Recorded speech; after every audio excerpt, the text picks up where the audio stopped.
Assalamualaikum warahmatullahi wabarakatuh. Perkenalkan saya Khairunisa Ika Octavia dari kelas RC. Baik, saya di sini akan mempresentasikan tugas perencanaan wilayah yang berjudul Pembangunan Wilayah dengan Paradigma Keynesian, yang mana saya mengangkat studi kasus kawasan ekonomi khusus Seimanke. Mata kuliah perencanaan wilayah diampu oleh Bapak Arsilin STMT dan saya sebagai mahasiswa perencanaan wilayah kelas RC. Di sini ada beberapa outline. Yang pertama, sejarah perkembangan teori Keynesian. Yang kedua, pokok pemikiran teori Keynesian. Yang ketiga, definisi pembangunan wilayah dan kebijakan pembangunan wilayah dengan pendekatan Keynesian. Dan yang terakhir yaitu studi kasus. Yang pertama yaitu sejarah. Ekonomi Keynesian adalah berbagai teori makroekonomi tentang bagaimana dalam jangka pendek dan terutama selama output atau pendapatan ekonomi suatu wilayah sangat dipengaruhi oleh permintaan agregat baik dari dalam wilayah maupun dari luar wilayah.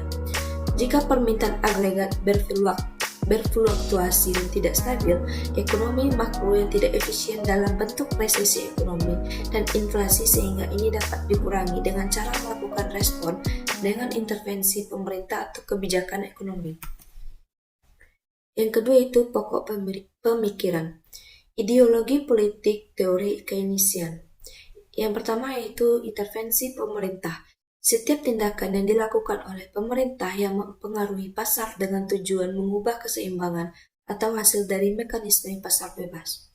Yang kedua yaitu demokrasi sosial, menganggap intervensi pemerintah sebagai kekuatan untuk kebaikan, membatasi pasar dan terlibat dalam upaya pendistribusian kembali untuk kepentingan kelas bawah dan konsumen dalam rangka membangun masyarakat yang lebih adil.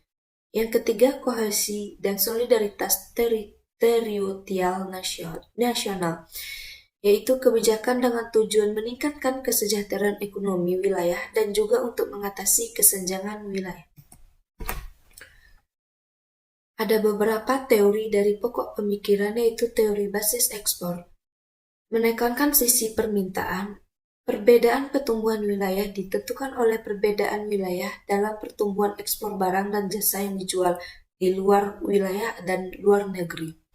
Semakin tinggi kemampuan wilayah dalam memproduksi barang yang banyak diminta wilayah lain atau mampu memproduksi barang yang bisa diekspor ke wilayah lain, maka wilayah tersebut semakin tinggi pula pertumbuhan ekonomi wilayahnya. Yang kedua yaitu teori sirkular dan kausal kumulatif.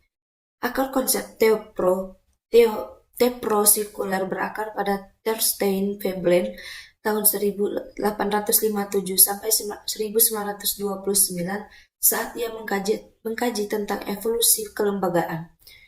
Knut Wicksell tahun 1851 sampai 1926 yang menggunakan konsep ini dalam menjelaskan dinamika organisasi. Nicholas Kaldor menerapkan konsep ini terkait peran manufaktur di dalam pertumbuhan kapitalis. Pada 1939, Myrdal menjelaskan kondisi penduduk Afrika, Amerika, dan wilayah terbelakang di Asia dan Eropa dengan konsep ini.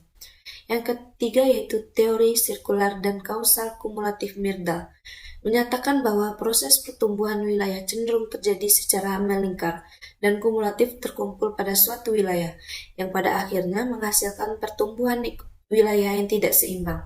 Uraian teori kausalitas sirkular dan kumulatif baik ala Myrdal maupun ala Kaldor menyatakan bahwa wilayah kekayaan perekonomian lama-kelamaan akan cenderung terakumulasi di suatu wilayah yang sudah sejahtera terlebih dahulu, sementara wilayah yang miskin akan terjebak dalam kemiskinan. Yang terakhir yaitu teori kutub pertumbuhan. Perkembangan ekonomi wilayah akan memusat atau mengkutub di suatu wilayah yang memiliki aglomerasi industri penggerak perekonomian wilayah atau industri yang memiliki efek penggandaan keterkaitan ke belakang maupun ke depan.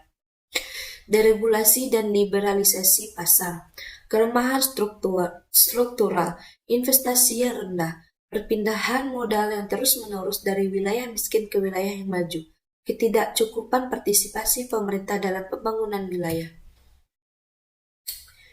Selanjutnya yaitu definisi. Teori ini secara umum mendefinisikan Pembangunan wilayah adalah upaya yang memerlukan intervensi pemerintah atau upaya pembangunan yang tidak dilepaskan pada mekanisme pasar, dalam rangka mengurangi kesenjangan wilayah atau dalam rangka mencapai pembangunan antar wilayah yang seimbang.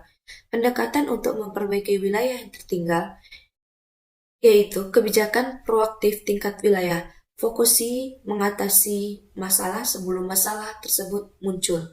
Investasi publik pada infrastruktur berargumentasi bahwa di dalam ekonomi bisa terjadi depresi dan kegagalan pasar. Selanjutnya yang terakhir yaitu studi kasus, yang mana pengembangan kawasan pusat pertumbuhan kawasan ekonomi Semangke, Sumatera Utara. Yaitu yang pertama pengusul atau pembangun dan pengelola dari PT Perkebunan Nusantara 3, yaitu Persero, yang mana luas lahannya itu 1933,8 hektar. Kegiatan utamanya yaitu industri pengolahan kelapa sawit dan industri pengolahan karet. Perkiraan investasi hingga tahun 2031 yaitu infrastruktur sebanyak 5,1 triliun dan investornya yaitu 129 triliun. Di sini lokasinya itu di Kabupaten Simalungun, Sumatera Utara. Penetapannya yaitu PP nomor 29 tahun 2019 dan diresmikan beroperasi pada tahun 27 Januari 2015. Proyeksi tenaga kerja langsung yaitu sebanyak 83.304 orang hingga tahun 2031. Dan terakhir dampak pada perekonomiannya yaitu peningkatan output 92,1 triliun terhadap ekonomi nasional. Selanjutnya tinjauan kebijakan RTW Provinsi Sumatera Utara tahun 2017 sampai 2037. Yang pertama yaitu sistem penyediaan dan jaringan pipa transmisi dan distribusi gas bumi nasional dari Belawan ke kawasan industri Medan sampai kawasan ekonomi khusus KEK Semangke. Dan yang kedua kawasan pengembangan ekonomi terpadu Simalungun Batubara Asahan. Selanjutnya tahapan pengembangan Semangke. Yang pertama pengembangan Semangke tahap 1 seluas 104 hektar didukung dengan pembangunan infrastruktur di dalam dan di luar kawasan. Yang kedua pengembangan Semangke tahap 2 seluas 640 hektar yang didukung dengan sarana dan prasarana pengembangan infrastruktur di dalam dan di luar kawasan yang terintegrasi.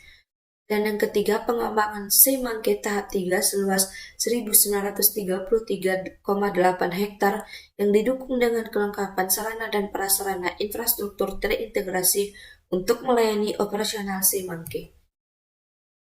Selanjutnya pembagian zona KEK Semangke PP nomor 29 tahun 2012. Yang pertama itu zona industri, dan yang kedua zona logistik, dan yang ketiga zona pariwisata. Yang mana di sini zona industri memegang persentase 70% yaitu yang paling tertinggi, dan yang kedua zona logistik sebanyak 15%, dan yang terakhir zona pariwisata sebanyak 15%. Peran KEK Semangke bagi wilayah sekitar.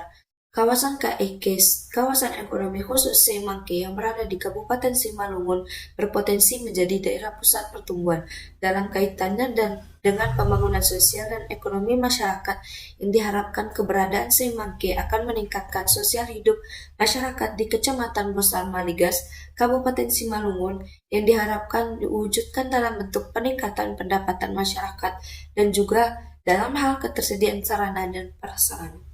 Berikut beberapa gambar KEK Semangke. Baik, sekian terima kasih. Wassalamualaikum warahmatullahi wabarakatuh.